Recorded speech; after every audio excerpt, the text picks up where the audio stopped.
चंदौली का वो चर्चित खुशबू किन्नर बम कांड जिसने पूरे इलाके को दहला दिया था, अब उसमें एक ऐसा मोड़ आया है जिसने पुलिस महकमे में हड़कंप मचा दिया है।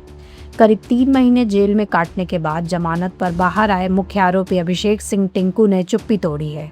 टिंकू का दावा है कि उससे अपराधी नहीं बनाया गया, बल्कि तत्कालीन थाना अध्यक्ष और विपक्षियों ने मिलकर एक हाईटेक साजिश रची थी। पीड़ित अभिषेक सिंह टिंकू का सीधा आरोप है कि बलुआ के तत्कालीन थाना अध्यक्ष अतुल प्रजापति ने विपक्षी धीरेन्द्र सिंह अंकित और खुशबू किन्नर के साथ मिलकर उसे फर्जी तरीके से फंसाया। आरोप तो यहाँ तक है कि सरेंडर करने के बाद पुलिस ने पिटाई न करने के बदले पैसे लिए और हाफ एनकाउंटर की धमकी देकर टिंकू के ससुर से भी मोटी रकम वसूली गई। एक सामान्य व्यक्ति को हाईटेक अपराधी बताकर सलाखों के पीछे भेज दिया गया। टिंकू ने एक बहुत बड़ा तकनीकी बिंदु उठाया है। उसका कहना है कि बरामद जेलेटिन रॉड के सीरियल नंबर ही असली गुनहगार तक पहुंचाएंगे। पीड़ित ने अब प्रशासन से अपनी जान माल की सुरक्षा की गुहार लगाई है और मांग की है कि वर्दी की आड़ में साजिश रचने वाले अधिकारियों के कारनामों की गहनता से जांच हो। मुख्यमंत्री की सख्ती के बाद अब इस केस की दिशा पूरी तरह बदलती नजर आ रही है। क्या एक निर्दोष को फंसाने के लिए खाकी और अपराधियों ने हाथ मिला लिया है? क्या जेलेटिन रॉड का रहस्य खुलेगा? चंदौली पुलिस के लिए यह मामला अब गले की हड्डी बन चुका है। मेरा नाम अभिषेक सिंह टिंकू, ग्राम सराय, पोस्ट बलुआ, जिला चंदौली रहने वाले हैं हम। क्या मामला है? आप लोग के बम ब्लास्ट में आरोपी बनाए गए हैं, क्या है इसमें? मामला ये है कि खुशबू किन्नर जो है, उनसे हमारा पहले का जो भी आना जाना दोस्ती रहा है उनसे हमारा, उसमें हमारा शादी हो गया तो उनसे 6 महीने तक से नहीं था। तो ये हमसे रंगदानी मांगने लगी कि 20 लाख रुपए दो, छोड़ देंगे, जिसमें से हम 10 लाख रुपए दे पाए इनको और 10 लाख रुपए नहीं दे पाए। तो ये और पहले का रंजिश था जो धीरेन्द्र अंकित से हम लोग का पहले से झगड़ा लड़ाई उनसे हुआ था। तो उसमें फर्जी केस के मुकदमे में ये लोग डकैती, लूट और गैंगस्टर लगवाए थे। उन्हीं का मुकदमा एक है हम लोग के ऊपर और उसी में ये दोनों लोग मिल के साजिश रचे बम ब्लास्ट का, जिसमें ये लोग अतुल प्रजापति साहब और ये दोनों लोग मिल के, तीनों लोग साजिश रच के ये लोग ये बम ब्लास्ट का साजिश रचे हुए हैं। क्या चाहते हैं, किस तरह से आप लोगों को क्या क्या यातनाएं झेलनी? इसमें क्या है कि ये लोग बम ब्लास्ट का साजिश रचवाते हैं, फिर इनामी भी करवाते हैं। अतुल साहब का पूरा फुल सपोर्ट था इन लोगों को और बार बार इनसे बात अंकित से होता रहता था इनका। और हम यही कहेंगे कि इनका अंकित सिंह, धीरेन्द्र और अतुल साहब का कॉल रिकॉर्ड और CDR निकाला जाए तो शायद जाहिर सी सामने सच आ सकता है। आपने खुशबू किन्नर से दोस्ती की बात कही, दोस्ती से लेकर के दुश्मनी के बीच की क्या कहानी रही है कि आज वो आपको इतने बड़े बम ब्लास्ट जैसे केस में आपको आरोपी उन्होंने बनाया हुआ है? उसमें ये था कि उनसे हमारी शादी हो गई और वो हमको जबरदस्ती अपने यहाँ रखना चाहती थी। उनसे शादी हो गई थी कि आपकी शादी हो गई थी? नहीं, हमारी शादी हो गई थी और वो हमको रखना चाहती थी जबरदस्ती अपने यहाँ कि नहीं, तुमको नहीं जाना है और अपने पत्नी को छोड़ दो। और ये वो ऐसा क्यों करना चाहते थे कि पत्नी से आपका रिश्ता तोड़ना चाहते थे? वो अपना ये वर्चस्व कायम करना चाहती थी, वो कर भी ली थी और ये सोच रही थी कि हम वहीं पे पड़े ही रहे। समाज में ये भी चर्चाएं थी कि आपसे उनका लव अफेयर का कोई सिस्टम था? नहीं, वो अपना जबरदस्ती का वो रखना चाहती थी। प्यार था जी, एक तरफा। और हम अपना छोड़, तो वो पैसा की डिमांड की कि 20 लाख रुपए हमें दे दो, तो जिसमें से 10 लाख रुपए उनको दिए, बोली कि छोड़ देंगे, कुछ नहीं डिस्टर्ब करेंगे। नहीं तो नाना प्रकार का थाने पे जाके बोलना, फोटो वीडियो रखी थी उसमें दिखाई हमको और प्रताड़ित की, गाली दी। मामला कोर्ट में भी विचाराधीन है जी। क्या मामला था वो? जी, कौन सा? उनका आपका कोई मामला कोर्ट में भी विचाराधीन था, दहेज उत्पीड़न शायद ये बात? नहीं, वो अपने से जब वहां से हम हट गए कि तो पैसा नहीं दे पाए तो वो गई थाने पे।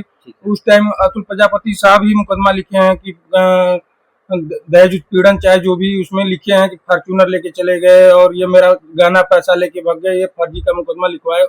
अतुल प्रजापति का पूरा सपोर्ट था। उस टाइम भी अतुल प्रजापति साहब हमसे 3,70,000 रुपए लिए और बात का लिए थे 3 लाख वो कि हम तुमको बचा देंगे किन्नर से बचाने के एवज में उन्होंने 3,70,000 ये आपने अतुल प्रजापति को ये पैसे दिए थे जो कि आपके ब्लास्ट केस में भी मतलब? नहीं, ब्लास्ट केस में नहीं, ये लिए थे पहले मुकदमे में जब वो उस मामले में भी अतुल प्रजापति ने लिया, इस मामले में भी ससुर से लिया, घर से बहन से लिया, चैन छीना लग गया। पुलिस यानी हमको आरोपी बनाती गई, हमारे घर को लूटती गई। तो मामलों में पुलिस का क्या रवैया रहा है? पुलिस का यही रवैया रहा कि जो पहले खुशबू किन्नर द्वारा मुकदमा एक जब की अतुल प्रजापति साहब, तो उसमें भी पैसा अतुल साहब ने लिया। फिर उसके बाद इस बम ब्लास्ट का जो साजिश रचा गया, इसमें भी पैसा ये खाए और चैन लूटे। मेरे ससुर से 20,000 रुपए लिए। हाँ, ये पुलिस क्या है कि पैसा ली और आरोपी भी बनाई। किस बात के लिए आपसे पैसे लिए कि बचा दिया जाएगा तुमको, और किन्नर का साथ छोड़ा दिया जाएगा। हाँ, जो भी पैसा रुपया दिए हो हम तुम्हारा जान बचाएंगे। और वो कितने पैसे दिए आप? पहले मुकदमे में 3,70,000 रुपए दिए थे, और दूसरे में ये जब ये बोले कि 50,000 का इनामी हो गए थे, तो उसमें अतुल साहब का और बंटी सिंह। बंटी सिंह कौन है? बंटी सिंह ये थाने के करखास बोले जाते थे कि करखास हैं, बलुआ थाने के। वो अपने से बताए थे कि करखास हैं, हम आ जाओ। तो हमारे ससुर यहाँ ये गए, उसके बाद बोले कि आ जाओ, 50,000 की इनामी हो गए हो। हाँ, गोली वोली मारने का षड्यंत्र है तुमको पूरा। तो हम वहाँ पे डर के मारे आए, सिलेंडर किए अपना, और वहाँ 20,000 रुपए लिए मेरे ससुर से। बोले कि कहीं कुछ नहीं होगा। रात भर ये लोग हमको टॉर्चर करते हैं और फिर ले जाते हैं चंदेल हाल्ट पे। वहाँ पे ये हम लोग को जो जिसके बारे में हमें जानकारी भी नहीं थी, जेल टीम, उसको दिखाते हैं ये लोग, और एक कट्टा दिखाते हैं और 2 दाना कारतूस था, और 1250 रुपए रख के ये लोग बरामद कराते हैं। और मतलब जो पुलिस ने बरामदगी की रिपोर्ट दिखाई थी वो झूठी है, आपको जबरदस्ती वो चीजें हाँ, थाई गई थी? हम तो अपने से खुद सिलेंडर किए थे। हम तो, और ये बंटी सिंह के कहने पे सिलेंडर किए थे। 20,000 रुपए भी लिए ये, कि कुछ नहीं होगा, तुमको सही सलामत जेल भेज दिया जाएगा। तो हम वहाँ पे बोलते रहे, तो ये लोग अपना जेलेटिन और ये पिस्टल विस्टल दिखाए, जिसको कि हम वो जेलेटिन के बारे में आज तक ना सुने थे ना जाने थे कि क्या होता है। कहाँ से आया कुछ बता, मालूम हो पाया कि जेलेटिन कार्ड कहाँ से आया, कैसे है? ये धीरेन्द्र सिंह अंकित द्वारा दिया गया है। अब वो जेलेटिन में एक आईडी होता है, आईडी नंबर तो होता है उस कागज पे, उसका जांच किया जाए कि किसके लाइसेंस पे ये निकला है जेलेटिन राट। अच्छा, उसमें एक नाम मदन सिंह मुनमुन का भी आ रहा है। हाँ, उनका, वो भी खुशबू किन्नर और ये मदन सिंह मुनमुन और बाबूलाल विश्वकर्मा और धीरेन्द्र सिंह अंकित, ये लोग 4-5 लोग मिल के ये लोग साजिश रचे हैं। और पहले से ही लोग बोलते थे कि 20 लाख रुपए ना देने पे 10 लाख दिए थे। पहले से ही बोलते थे कि अगर नहीं मिला पैसा, अगर नहीं हुआ तो जान नहीं छोड़ेंगे, सबको जेल भिजवा देंगे, तुम्हारे परिवार को जो तुम्हारे साथ रह रहा है सबको जेल भिजवाएंगे, किसी को जीने नहीं देंगे। और पहले से जब पहला आलिम मुकदमा हमारा जो डकैती का ये लोग धीरेन्द्र अंकित ने लगवाए थे, तो उसी टाइम ये बोले थे कि जब जेल से छूट के हम वहाँ गए थे उनके घर पे, हम कि देखिए गलती हुआ, जो भी माफी मांगने के लिए उनसे। पर वो वहाँ ये बोलते हैं कि विकास का लोकेशन बताओ और विकास को जौनपुर लेके आओ। हाँ, छूट के आता है तो उसको विकास को जान से मरवाने का ये हमसे बोलते हैं कि उसको लेके आओ। और उसके बाद नहीं होता है, ये सब नहीं करते हैं, तो ये गैंगस्टर लदवाते हैं हमारे ऊपर। बोलते हैं कि अगर कर दोगे तो गैंगस्टर नहीं लदेगा, तुमको तुम्हारा नाम नहीं लेंगे। उस पर गैंगस्टर लगता है मेरे ऊपर।